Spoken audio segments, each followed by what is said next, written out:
All right, so get this.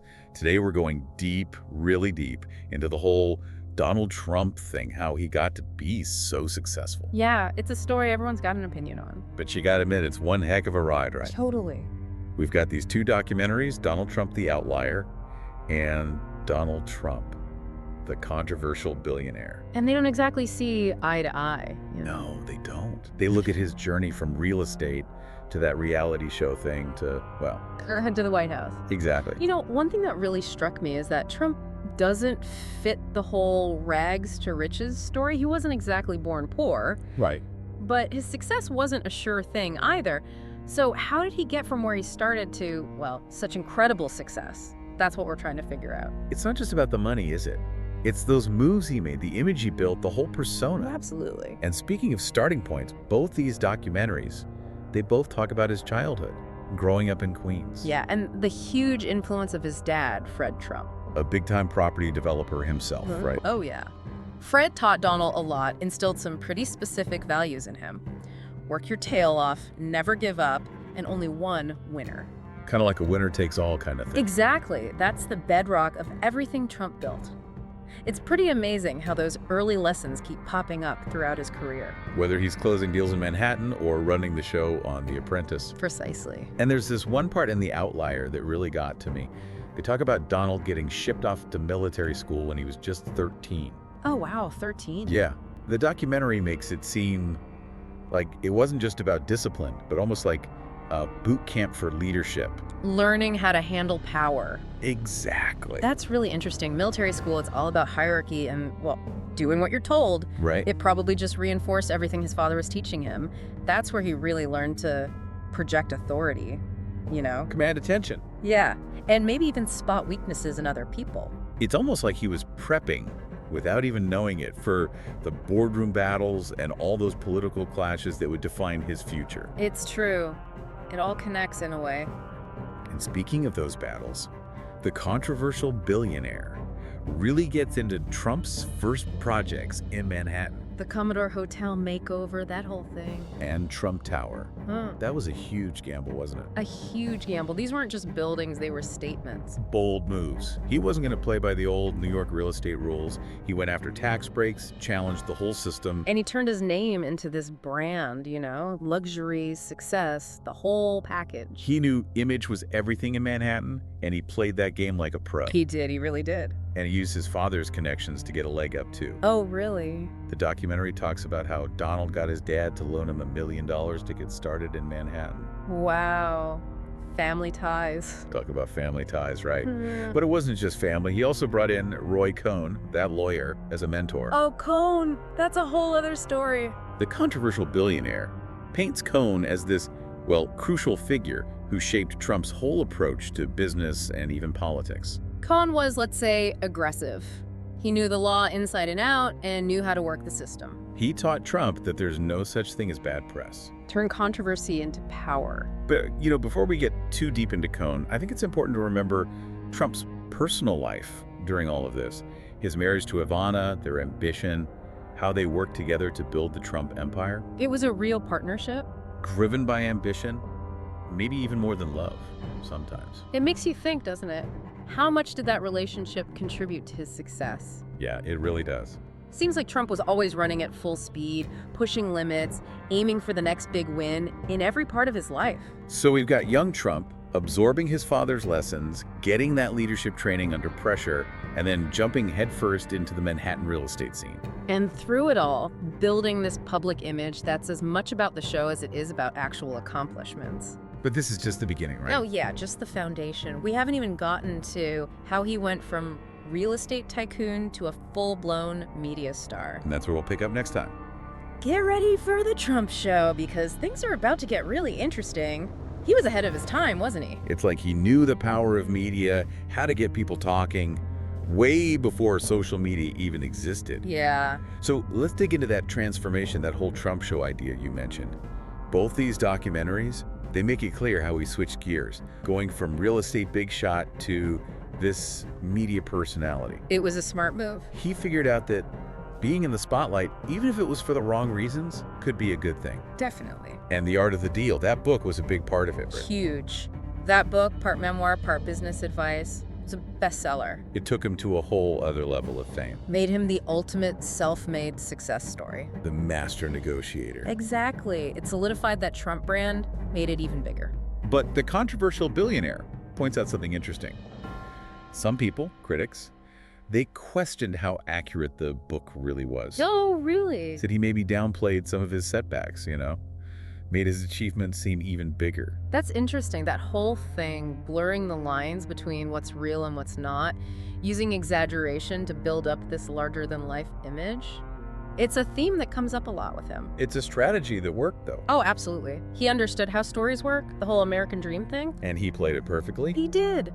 And don't forget those crazy expensive things he bought around that time. Mar-a-Lago, that huge yacht, the Trump princess. Yeah. Those weren't just about showing off how rich he was. No. They were carefully planned extensions of the brand. Visual proof of his success, luxury, the whole 9 yards. Living the dream that so many people wanted. And he wasn't shy about showing it off. It kept him in the headlines. People were talking. That's for sure. But, the controversial billionaire doesn't just show the glitz and glam. It talks about the rough patches, too. His money problems, the bankruptcies, those were big setbacks, things that could have taken anyone else down. They were make-or-break moments. And those times really showed his resilience, his ability to come back from failure. Not just come back, but spin it in a way that made him look even stronger. It's kind of like his political career later on, right? Just so. Constant criticism, people accusing him, investigations, the whole works. Yeah. But he always managed to deflect it, Yeah. Fight back, make himself look like the victim. Never admitting defeat. That's something you see throughout his whole career, always pushing back. And then, of course, there's The Apprentice. Ah, yes, The Apprentice. Both these documentaries, they really emphasize how much that show changed how people saw Trump. Especially in the lead up to his political ambitions. This is where his media savvy, that image he built so carefully, it all came together. The format of that show, Trump as the big boss, making the tough decisions, firing people with that "you're fired" line. It was perfect for him. It resonated with a lot of people. Presented him as a leader, someone who got things done. The Outlier makes a good point about the timing of the show, too. What do they say? It came out right when reality TV was blowing up. That's right. Everyone was obsessed with wealth and power. And the idea of someone who just said what they thought. Trump fit right into that. He wasn't some slick politician. He was a businessman who spoke his mind. And for a lot of people, that was refreshing. Absolutely. And The Apprentice gave him something none of his other ventures did. A platform that reached the whole country. Millions of people who might not have known him from the business world, they were seeing him on TV every week. And made him a household name. And that recognition, that familiarity, it was huge when he decided to get into politics. Like The Apprentice was practice for his campaign. Testing out his style, seeing how he connected with people. And generating controversy, of course. Always staying in the spotlight. The controversial billionaire argues that he used the same tactics on the campaign trail that he used on The Apprentice. Like what? Big, bold statements, slogans that stuck in your head. And always making it about himself, about how he was the answer to America's problems. Exactly. It's an incredible journey, isn't it? From those Manhattan skyscrapers to reality TV, Trump was always changing things up, refining his game, building that brand. And it all leads to the most unlikely chapter in his story. The road to the White House. Because even with all the fame and fortune, Trump running for president, let alone winning, it seemed like a long shot. It did. But as we get into this next phase, we'll see how he tapped into this frustration that was building up in America, how he used media and messaging to his advantage. And ultimately, how he pulled off one of the biggest political upsets ever. Incredible. It really makes you wonder, was there something more to it all? Was it just pure ambition, or was there a genuine desire to serve, to lead? Maybe that's the question we'll never have a clear answer to. But as we explore his path to the White House, maybe we can get a little closer to understanding. Okay, so we've seen Trump go from that ambitious young real estate guy to reality TV star. But how did he get from there to the White House? Was that always part of the plan, or did something change along the way? Well, both documentaries talk about how he's always been interested in politics. The controversial billionaire even digs up this old footage of Trump back in the late 80s, giving his opinions on all sorts of things. Trade deals, foreign policy, you name it. I think he even thought about running for president back in 2000, didn't he? With the Reform Party. That's right. And there was that connection to Jesse Ventura, the wrestler who became governor of Minnesota. Yeah, they both had that outsider image, the non-politician shaking things up. Makes you wonder, were those early moves real political ambition or just ways to get attention? Either way, it shows he was always interested in the power that comes with holding office. And then there's that whole thing about his relationship with the evangelicals, which both documentaries talk about.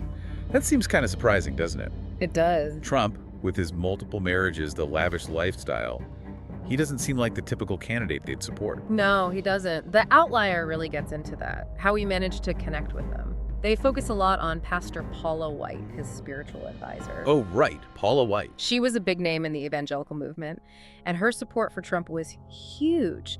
It helped him gain credibility with those voters who might have had doubts about him. And there's that whole thing about those prophecies that were going around in the evangelical community. The ones that said Trump would become president. Yeah, whether you believe them or not, they definitely added to the whole mystique surrounding him. And they really fired up his supporters. Those prophecies tapped into this deep desire for a leader who'd bring back traditional values, you know? Stand up for a certain way of life. Exactly. And Trump, the outsider, the guy who wasn't afraid to challenge the system, he fit that bill for a lot of people. So then we're into the 2016 election. Everyone's at each other's throats politically, and Hillary Clinton seems like a sure thing. She's got the experience, the name recognition, the whole package. The controversial billionaire really captures that moment, the shockwaves that went through the media and the political establishment when Trump won the Republican nomination. Nobody thought he could actually pull it off. He had that bombastic style, no real political experience. It seemed impossible. It did. But The Outlier makes the case that it wasn't just luck. There was this perfect storm brewing. Anger at the establishment, working class people feeling left behind by the economy, and Trump was able to tap into all of that. He channeled that anger, that frustration, into a real political force. And he knew how to use media to his advantage. Those simple slogans, the sound bites, social media. He bypassed the traditional ways of doing things and connected directly with voters. And his rallies were huge. Like rock concerts. People saw him as a savior, someone who would fix everything. It was unlike anything anyone had seen before. It really was. And his presidency was, well, let's just say it was a wild ride. Definitely. But you can't deny the impact he's had on politics. He changed the rules of the game, shook things up, and reshaped the Republican Party. So, when we look back at Trump's journey, from Queens to the White House, what does it all mean? What can we learn from it? I think these documentaries offer some clues. They show a man driven by ambition, willing to bend the rules, and a master at manipulating media. He understood branding, self-promotion, how to create an image that appealed to a specific group of people. And he knew how to connect with people's fears, their frustrations, their desire for change. Absolutely. His story is a warning, I think. It shows that even in a democracy, things can change quickly, and unexpected figures can rise to power by exploiting people's anxieties. It makes you think, doesn't it? It does. And as we go forward, it's important to stay aware, to think critically about what's happening around us, and to talk about the kind of future we want. That's the value of a deep dive like this. It makes us question things, think for ourselves, and really engage with the world. Well said. Thanks for joining us on this deep dive into the Donald Trump story. It's been quite a journey. And now it's over to you. What do you think Trump's lasting impact will be? Something worth thinking about.